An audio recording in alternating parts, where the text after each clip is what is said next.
Մարտի 31-ին Ադրբեջանի ՊՆ-ն երկու հաղորդագրություն է տարածել մարտի 30-ի գիշերը և մարտի 30-ի ցերեկը, իբր հայկական կողմից ադրբեջանական դիրքերը գնդակոծելու մասին։ Երկու հաղորդագրությունն էլ ՀՀ-ՊՆ-ն հերքել է «Իմ հզոր համայնք» կուսակցությունը, որ նախնական տվյալով 2 մանդատ կվերցնի Գյումրիի ավագանիում։ Հայտարարել է ընդդիմությունից ամենաշատ ձայներ հավաքած ՀԿԿ թեկնածու Վարդան Ղուկասյանին 8 մանդատ առանց նախապայմանների սատարելու մասին։ Մայր Հայաստան դաշինքի առաջնորդ Անդրանիկ Թեյևանյանը ևս հայտարարել է, որ դաշինքը կսատարի Ղուկասյանի թեկնածությանը Գյումրիի քաղաքապետի պաշտոնում ավագանու առաջին նիստում։ Մեր քաղաքը դաշինքի քաղաքապետի թեկնածու Մարտուն Գրիգորյանը գրառում արեց իր դիրքորոշման մասին, որը հստակություն չմտցրեց կոալիցիոն կոմբինացիաների շուրջ։ Վերահաստատում եմ ասածս, ՔՊ-ն Գյումրիում քաղաքապետ չի ունենալու, դա հաստատ է, գրել է նա։ Վարդան Ղուկասյանը պատասխան գրառումով կոչ է արել Մարտուն Գրիգորյանին հստակ հայտարարել, որ կքվեարկի ամենաշատ ընդդիմադիր քվե ստացած թեկնածուի,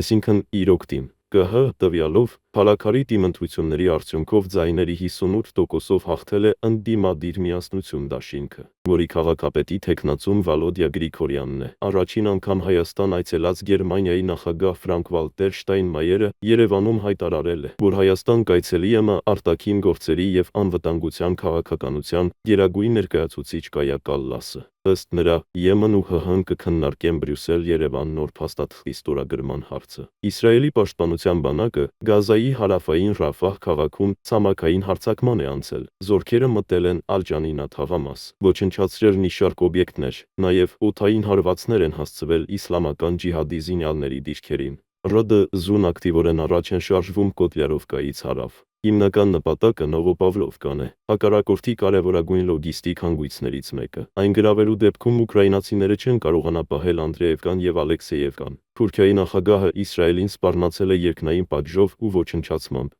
Մենք տեսնում ենք, թե ինչ է կատարվում Պաղեստինում։ Թող Ալլահը ոչնչացնի սիոնիստական Իսրայելը հանուն իր սուրբ անվան, ասել է նա։ Իսրայել ԱԳՆ-ն հայտարարել է, որ իր սեփական քաղաքացիներին դաժանորեն ճնշելով և ընդդիմախոսներին զանգվածաբար ձերբակալելով Էրդողանն այնքան անամոթություն ունի, որ միջազգային հանրությանը բարձր արժեքներ է քարոզում։ Իսրայելին պետք չեն Էրդողանի անիմաստ բարոյական քարոզները, նշված է հայտարարությունում։